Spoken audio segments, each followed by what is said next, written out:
कार्तिक के महीने में तारा स्नान क्यों करते हैं? कौन सा स्नान? तारा स्नान। तारा स्नान का मतलब मालूम है? जम के बोलो। है? तारा स्नान का मतलब क्या है? अंधेरे में स्नान, मतलब सूर्य का प्रकाश आए उससे पहले ब्रह्म मुहूर्त में सुबह सुबह स्नान कर लेना। तो तारा स्नान का मतलब कार्तिक महीने में क्यों वर्णन किया गया, तो उसकी भी एक कथा है महाराज, बड़ी सुंदर चरित्र है। एक बूढ़ी माँ थी, रोज प्रतिदिन तारा स्नान करती थी, उसका नियम था।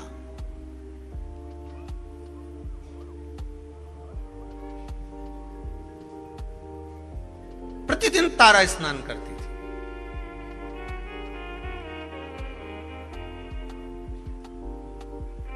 अच्छा, तारा स्नान का भी बड़ा महत्व है महाराज जी। समय के अनुसार हो जाए तो ठीक है,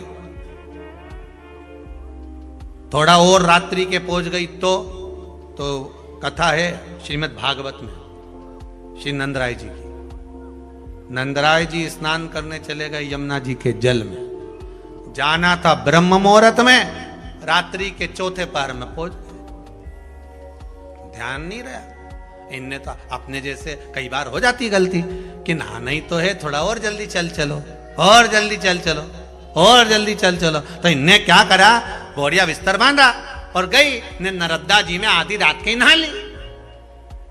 अब आधी रात के नर्मदा जी में नहाई और विचार, तो हमारे यहाँ हर चीज का एक समय बताया गया। हमारा शाही स्नान होता है तो भले वो शाही स्नान का महत्व है कि इतनी वजह से होगा, ब्रह्म मुहूर्त में होगा, ये रथ आएगा, ये ऐसा होगा, वो होगा। तो उसमें रात भर का स्नान का नहीं कहा गया कि तुम पूरी रात नहाते रहो। हाँ, ये हमारा महत्व है कि हम जाएं नहाएं, वो अपनी बात। बैसाख का स्नान कहा गया तो भी उसका महत्व बताया गया। ग्रहण का स्नान कहा गया तो रात्रि का स्नान बताएगा कि चलते ग्रहण में कुरुक्षेत्र में स्नान करो महाराज, वो एक अलग। परंतु यहां जो वर्णन किया गया, नंद बाबा एक बार स्नान करने के लिए गए और ब्रह्म मुहूर्त के पहले रात्रि में ही उन्होंने स्नान कर लिया। रात्रि का चौथा पहर चल रहा था और जैसे ही स्नान करने के लिए तीसरा पहर चल रहा था और स्नान करने के लिए जैसे ही यमुना जी में कूदे तो वरुण ने बंदी बना लिया, ले गए कि तुमने बिना पूछे जल में आधी रात को स्नान क्यों करा, बंदी बनाकर ले गए। भगवान कृष्ण उनको घर जाकर ढूंढे, मिले ही ना। ये श्रीमद् भागवत का चरित्र है, 10वें स्कंद में इसका वर्णन है। नंद बाबा मिल नहीं रहे। यशोदा जी ने कहा, लाला तेरे पिताजी को ढूंढ कर ला। अब कन्हैया ढूंढने के लिए गए तो नंदराय बाबा को कहीं मिलते ही नहीं। ढूंढते ढूंढते यमुना जी से पूछा, क्यों मेरे पिताजी स्नान करने आए थे? हाँ, कहां गए? तो क्या आपके पिताजी से गलती हो गई? यमुना जी बोली, क्या गलती हो गई? स्नान करना था ब्रह्म मुहूर्त में, कर लिया रात्रि के तीसरे पहर में। हो, मेरे पिता से गलती हो गई। तो वरुण बंदी बनाकर ले गए। वहां पहुंच गए वरुण जी के पास।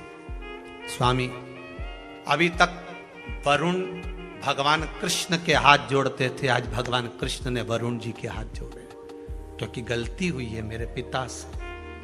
जीवन में अगर गलती स्वीकार करने की अगर आपकी आदत है तो जीवन में महान बनने से कोई नहीं रोक सकता आपको। आप गलती स्वीकार करना प्रारंभ कर दीजिए, महान बनने में कोई नहीं रोकेगा। पर आज के जमाने में कोई गलती स्वीकार तो करे।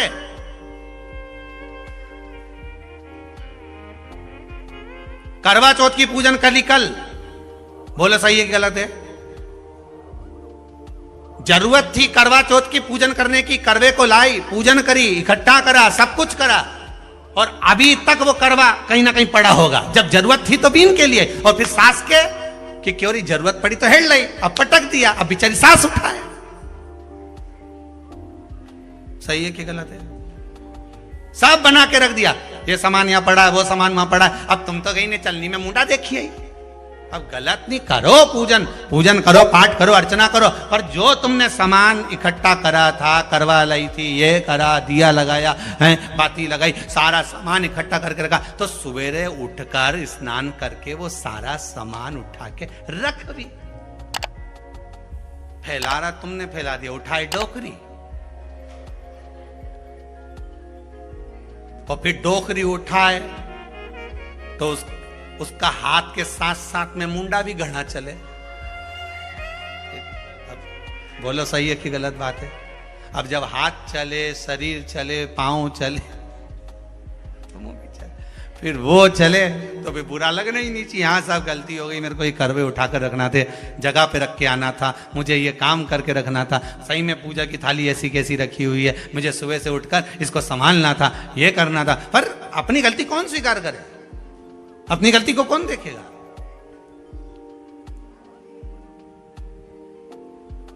गलती मान लेना, अपनी गलती को स्वीकार कर लेना, यही महान बनने के लक्षण है। आपने स्वीकार कर लेना, हाँ मम्मी गलती हो गई, मैं अभी उठा देती हूँ, मम्मी पड़े रहने दो, मुझसे गलती हो गई। वास्तव में मैंने पूजन तो करी, पर ये करवे तो यहीं रख दिए, मैंने सामान तो यहीं पड़ा रखा, और सोचूं कि पूरा पुण्य मिल जाए, मैंने जो व्रत करा उसका पूरा पुण्य मिलना चाहिए, तो पूरा काम भी करो। पूरा काम करोगी तो पूरा पुण्य मिलेगा, आधा काम करोगी तो आधा पुण्य। उठाओ, रखो, संभाल कर रखो जरूरतमंद जगह पर। अपनी गलती को जिस दिन हमने स्वीकार करना प्रारंभ कर दिया, मान लो उस दिन सुख हमारे सामने आ गया, सुख सामने आ गया, करा नहीं। बूढ़ी मां जाए, स्नान करे, आए,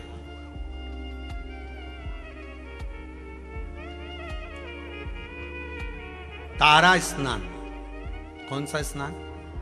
कार्तिक की, अगर आपके पास में कार्तिक महत्तम की किताब होगी, उसमें भी लिखा होगा, स्कंद पुराण पढ़ोगे या विष्णु पुराण पढ़ोगे, उसमें भी लिखा होगा तारा स्नान का महत्व। कौन से स्नान का? तारा स्नान।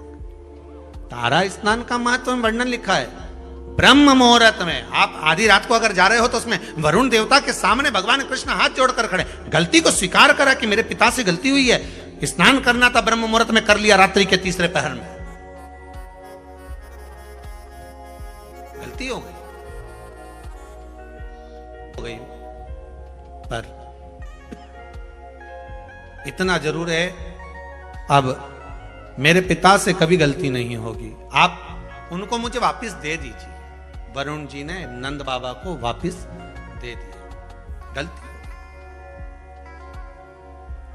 हर चीज का एक समय होता है, उस समय की अनुकूलता में आप अगर भगवान की भक्ति को धारण करते हो, समय की अनुकूलता में भगवत स्मरण को धारण करते हो, तो आपको उसका फल जरूर मिलेगा। ब्रह्म मुहूर्त का स्नान लिखा है तो ब्रह्म मुहूर्त में करिए।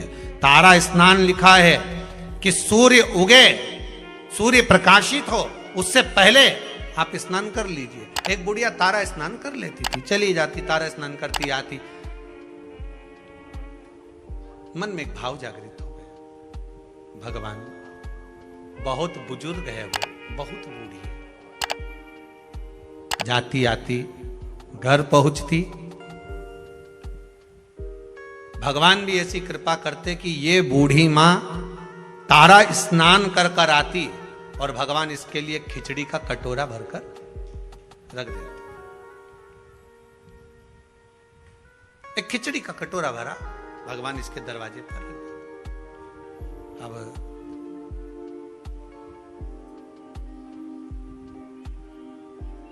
खिचड़ी के कटोरे को बूढ़ी मां के सम्मुख में रखा,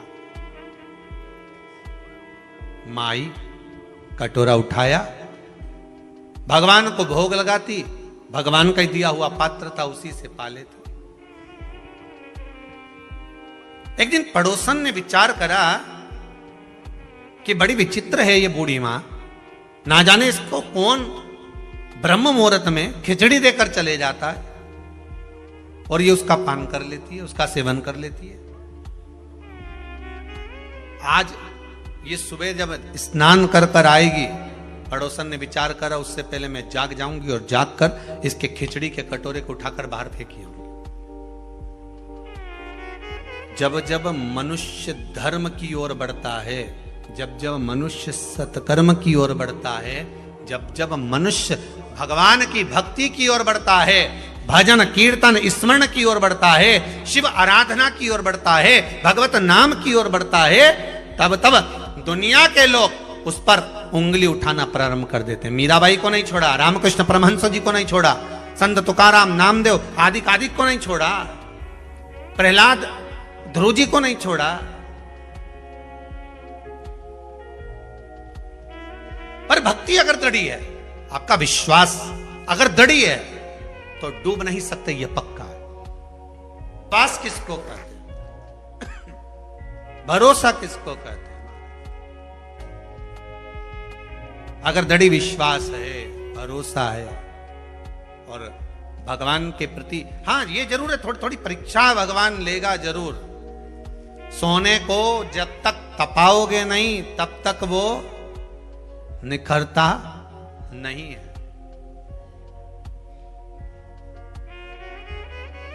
धोबी भी कपड़े को जब धोता है तो उसमें साबुन लगाकर उसको रगड़ता है, फिर उसको कूटता है, पीटता है, जिससे वो उज्जवल हो जाए।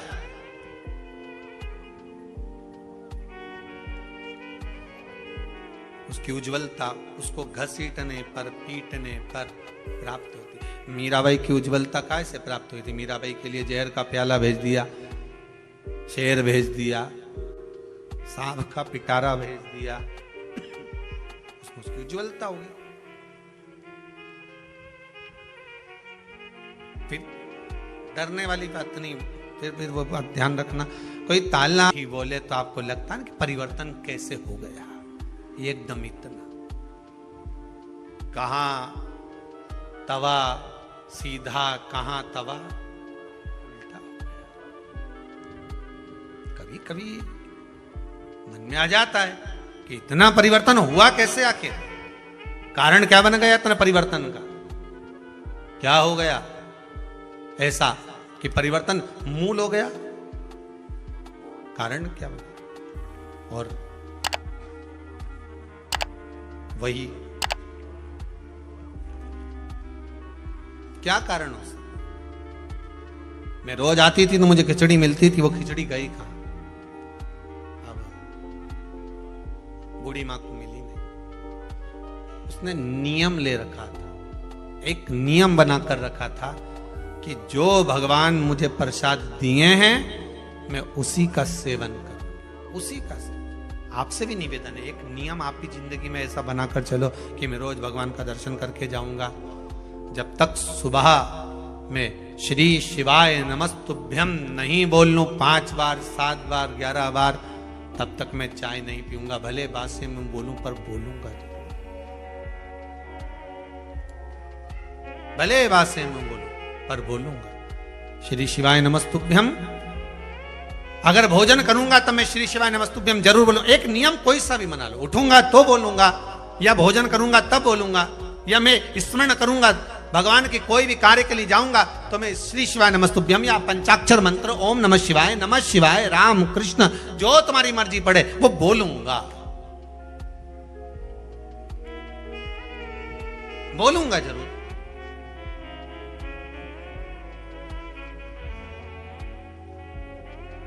अच्छा, कई लोगों को ये भी रहता है कि हम ये मंत्र क्यों बोलें, हम ये मंत्र क्यों बोलें, हम इसको क्यों जपें? तो तुलसीदास जी ने तो अपनी रामचरितमानस में लिखा है ना, कलियुग केवल नाम आधारा, तुम्हारा मन पड़े उसको जप लो। मत बोलो श्री शिवाय नमस्तुभ्यम, मत बोलो नमः शिवाय, मत बोलो पंचाक्षर मंत्र। राम तो कह सकते हो, राम नहीं बोलो तो कृष्ण बोल लो, कृष्ण नहीं बोलो तो भवानी का नाम बोल लो, तुम्हारी मर्जी पड़े वो बोलो, पर बोलो जरूर, जो मन पड़े वो। एक बड़ा सुंदर भाव पहले सुनने को मिलता था, आजकल तो कम मिलता है, कि जग में सुंदर हैं 2 नाम। महाराज बड़ा सुंदर भाव का, जग में सुंदर हैं 2 नाम, चाहे कृष्ण कहो चाहे।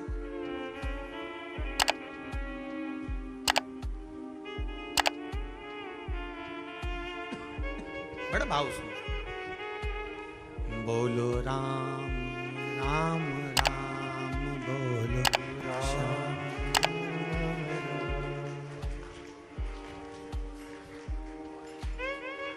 एक बेर शबरी के खावे।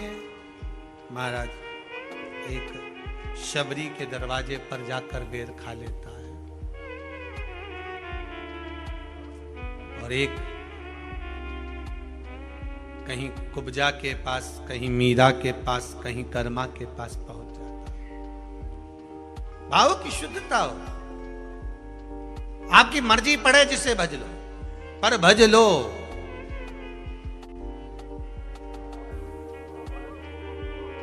तुम्हारी मर्जी पड़े उसका स्मरण कर लो, पर करो, एक नियम बना लो। श्री शिवाय नमस्तुभ्यं। अच्छे से बोलो एक बार प्रेम से, श्री, अरे साथ में बोलो, श्री शिवाय नमस्तुभ्यं। एक बार फिर से बोलिए, श्री शिवाय नमस्तुभ्यं। तुम्हारा मन पड़े वो भज लो, पर भजो। वो कहते हैं ना, पानी वही पीते हैं जिनको प्यास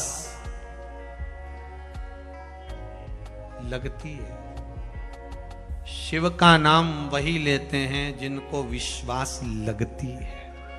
विश्वास होगा तो शिव सम्मुख में प्रकट हो जाए सामने।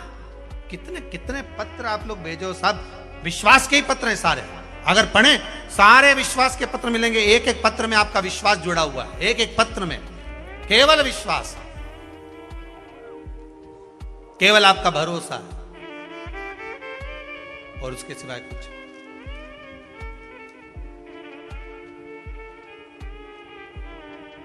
उसके सिवाय कुछ, केवल विश्वास जुड़ा हुआ है। महाराज,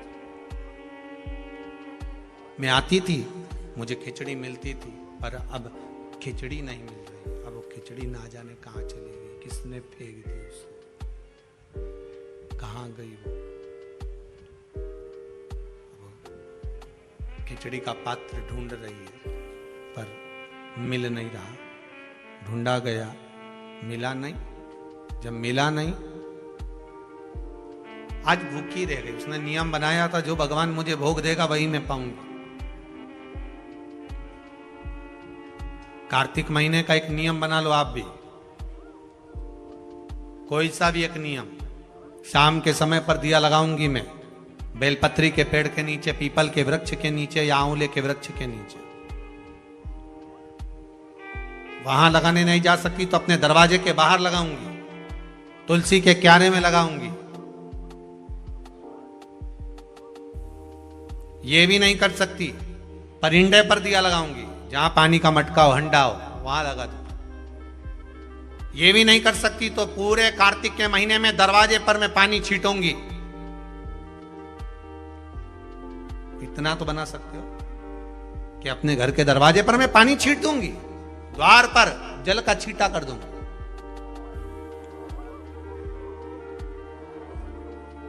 ये भी नियम ना बने तो मैं प्रतिदिन ठाकुर जी को एक तुलसी का दल समर्पित कर दूं।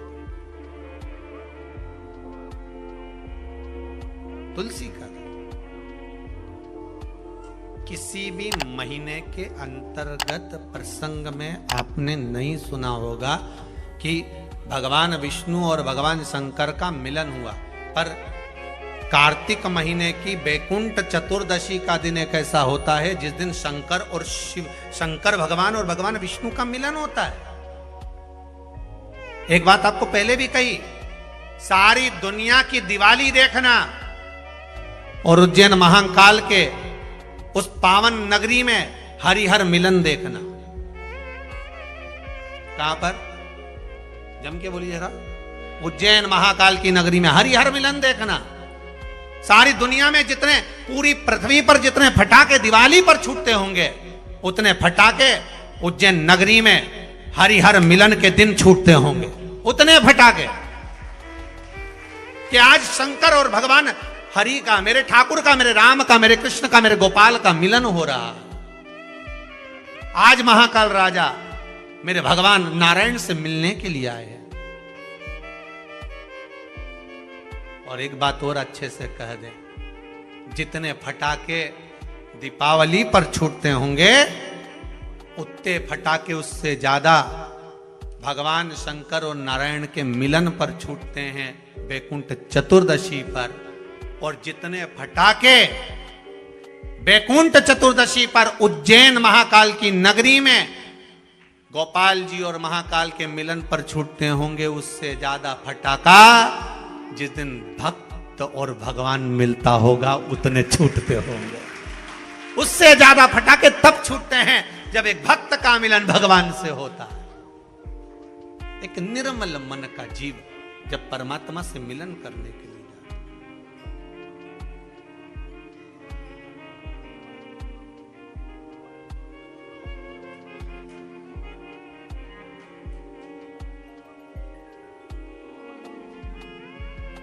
उतना महाराज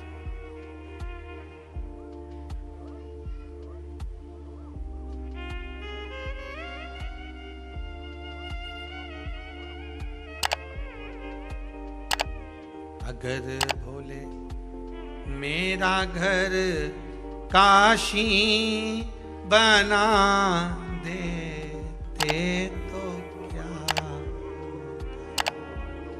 मुझे भी अपनी काशी में बसा लेते तो क्या।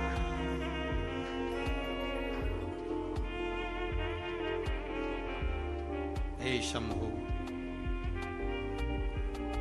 हे भोले, हे त्रिकालदर्शी कैलाश, केवल एक कार्तिक का महीना, एक महीना ऐसा है जिस महीने में भगवान भूत अधिपति भूतेश्वर भगवान शंकर और भगवान नारायण दोनों का मिलन हुआ है। कार्तिक के महीने में, कार्तिक के महीने में।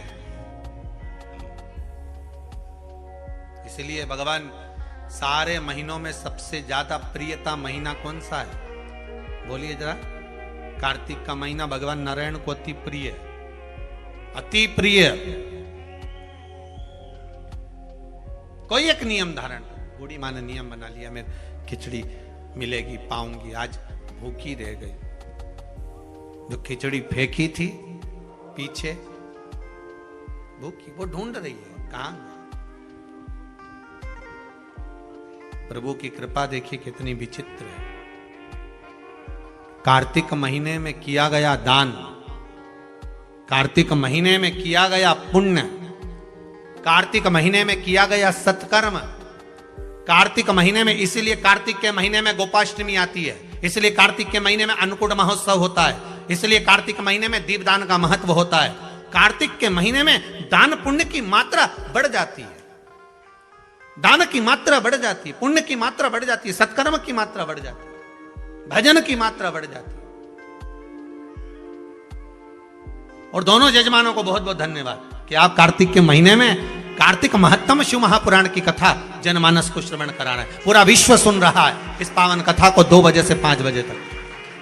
फेसबुक यूट्यूब पर सारे भगत लोग श्रवण कर रहे हैं इस पावन कथा को। बहुत बहुत साधुवाद।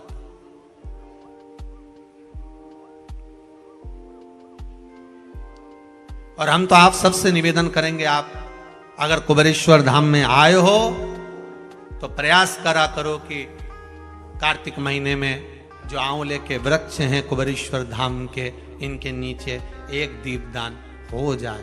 कार्तिक महीने में आए हो तो प्रयास कर कर आने वाले जो भी आया करें, कुछ नहीं तो एक घी की डब्बी ले आए, बाती ले आए, दिया लगा गए। पर आप यहां नहीं आए तो जहां हो वहां बेलपत्री के पेड़ के नीचे या आंवले के नीचे या पीपल के नीचे दिए का महत्व, कल कथा में उसका वर्णन लेंगे अपन। जड़ की महत्वता जो बोला है वो सुनते हुए चलेंगे। वो तो आज पहला दिन है, इसलिए कार्तिक महत्तम को आगे बढ़ाते हुए चलना। दान की महत्वता क्या है? खिचड़ी को फेंक दिया बाहर, अब खिचड़ी को जो बाहर फेंका था उसमें से एक पौधा उत्पन्न हो गया। अब उस पौधे में 2 फूल लगे।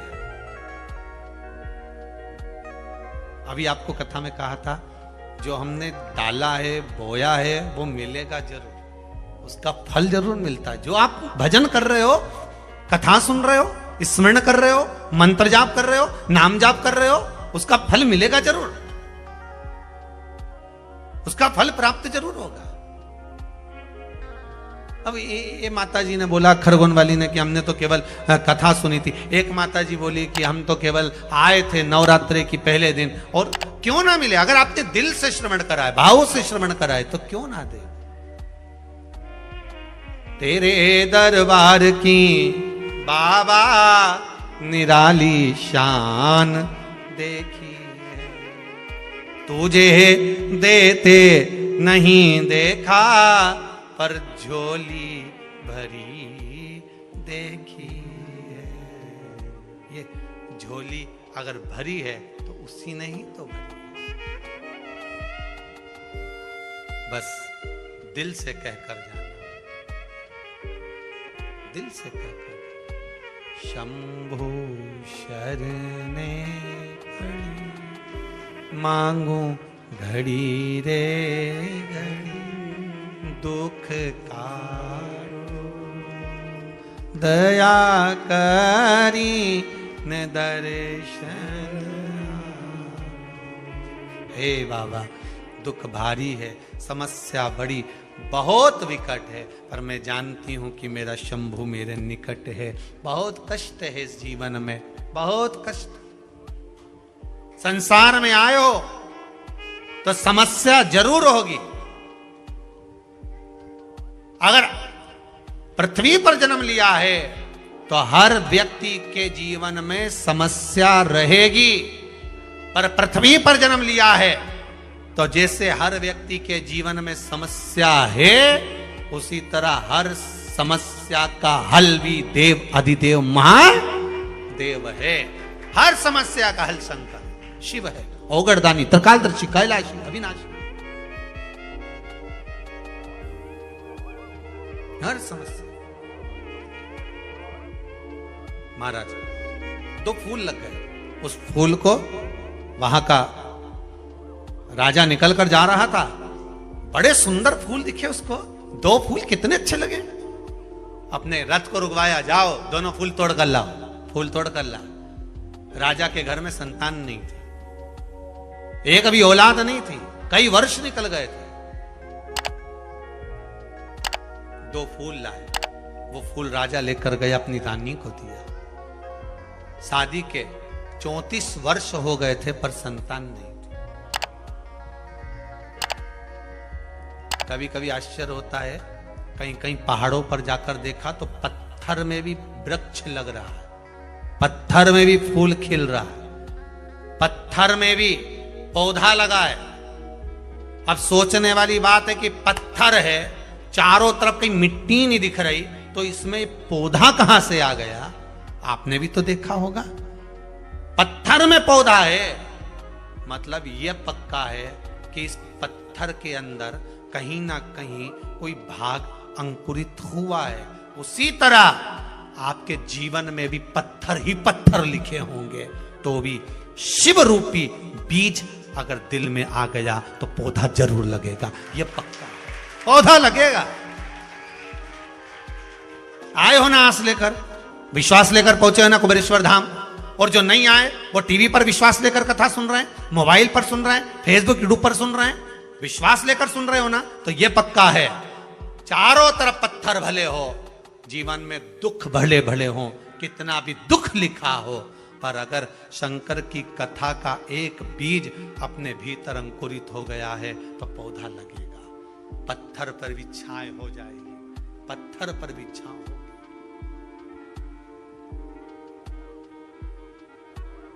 विश्वास रखिएगा। अगर भोले बाबा का सहारा न होता तो दुनिया में कोई हमारा।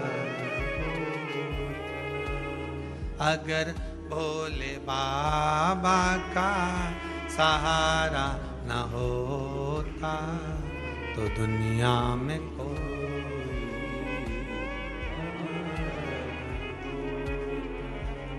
दुनिया में कोई हमारा न होता अगर भोले बाबा का सहारा न होता, दुनिया में कोई हमारा न होता, अगर भोले बाबा, सब गाइए, सहारा न होता, जब से मिली है दया हमको इनकी, जब से मिली है दया हमको इनकी, तब से बदल गई मेरी, जो जीवन बेकार था वो सब हमारा। ध्यान दीजिएगा, आपके पास में जब धन कम होता है ना, तो सबसे पहले अपने ही साथ छोड़ देते हैं। क्या कम होगा? धन। जब आपकी विपदा का समय आएगा ना, समस्या का समय आएगा, जब आपके पास में सुख होगा, वैभव होगा, धन होगा, सत्ता होगी, तुम्हारी बात सारी दुनिया में होगी, तो तुम्हारे भी ढेर रिश्तेदार बन जाएंगे। जो नहीं पहचानते होंगे वो भी कह देंगे भेरू सिंह तो हमारा मौसा जी का लड़का है, हमारा काका का छोरा है। जब धन नहीं होगा, संपदा नहीं होगी, सत्ता नहीं होगी, तुम्हारा वैभव नहीं होगा, तुम्हारा नाम नहीं होगा, जरा सा किसी ने तुम पर उंगली उठा दी, जरा सा किसी ने आपके ऊपर लांछन लगा दिया, कुछ शब्द बोल दिए, कोई शब्दों के बाण कस दिए, सबसे पहले जो अपने होंगे, सबसे पहले जो अपने होंगे, सबसे पहले वही भागेंगे और वही उंगली उठाएंगे। वो कहते हैं ना कि अगर दुख की घड़ी आती है, अगर कहीं काम बिगड़ता है, तो सबसे पहले अपने वाले ही डीजे बजाते हैं। कौन बजाएगा डीजे? अपने वाले। नगाड़ा वही फूकेंगे, ओ वो, अरे क्या खिल्ली उड़ रही उनकी, अरे वो उनके साथ ऐसा हो गया। अपने होंगे जिनको तुमने खिलाया, जिनको तुमने पाला है, जिनके लिए तुमने 10 साल 15 साल 11 साल बर्बाद कर दिए, ले जा कर दिया जिसको, वही उंगली उठाकर कहेंगे ये देखो, ये देखो महाराज, मेरा बिगड़ा जीवन संवारा न होता, तो दुनिया में हमारा। आप उससे विनती तो करो, निवेदन तो करो।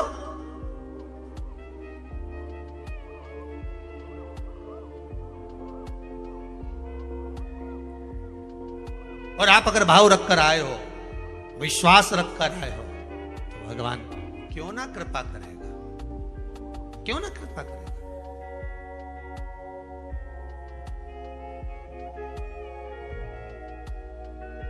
भरोसा अगर पक्का है तो शिव भी मिलेगा, भोला मिलेगा जरूर, भोला मिलेगा जरूर, मिलेगा। काहे बटोरे कंकर पत्थर, जब हीरा मिला कोहिनूर, भजन करो भोला मिलेगा जरूर, भोला मिलेगा जरूर, भजन करो वो मिलेगा, और अवश्य मिलेगा। अगर आपकी भक्ति दृढ़ है, विश्वास प्रबल है, तो वो मिलेगा। उसको ढूंढने में देरी है। 2 फूल तोड़ लिए, जो खिचड़ी फेंकी थी उससे उगे थे। फूल रानी को दिए, रानी ने देखा कितने सुंदर फूल हैं, उसको सूंघ लिया। सूंघते से रानी का गर्व ठेर गया, गर्व ठेर गया। फूल सूंघते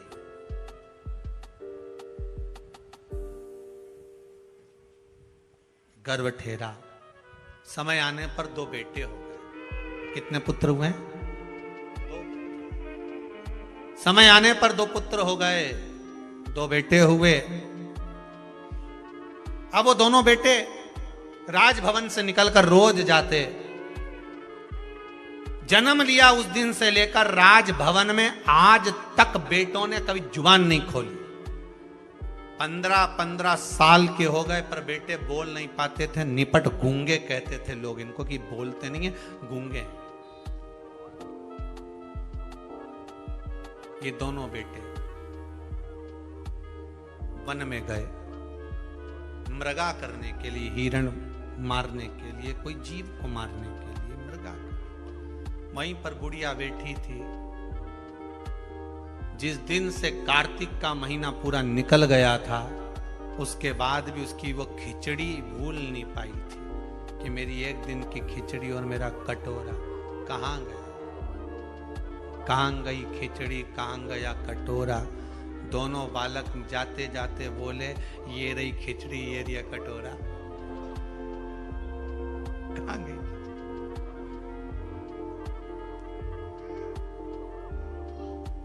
वो कह रहे हैं, रथ हाँकने वाले ने सुना कि ये दोनों बोले हैं। बुढ़िया बोली, कहां गई खिचड़ी, कहां गया कटोरा, और वो दोनों बोले, ये रही खिचड़ी, ये कटोरा। वो उसकी शुद्धता रही। रथ हाँकने वाले ने कहा, राजकुमार बोले। तुरंत रथ लेकर वापस गए, राजा के पास सूचना दी, महाराज राजकुमार गूंगे नहीं है, राजकुमार तो बोलते हैं। तो 15 साल नहीं बोले, एक शब्द नहीं निकला, क्या बोले? तो क्या कुछ बोल रहे थे, खिचड़ी और कटोरा, खिचड़ी और कटोरा। हाँ, समझ में नहीं आया।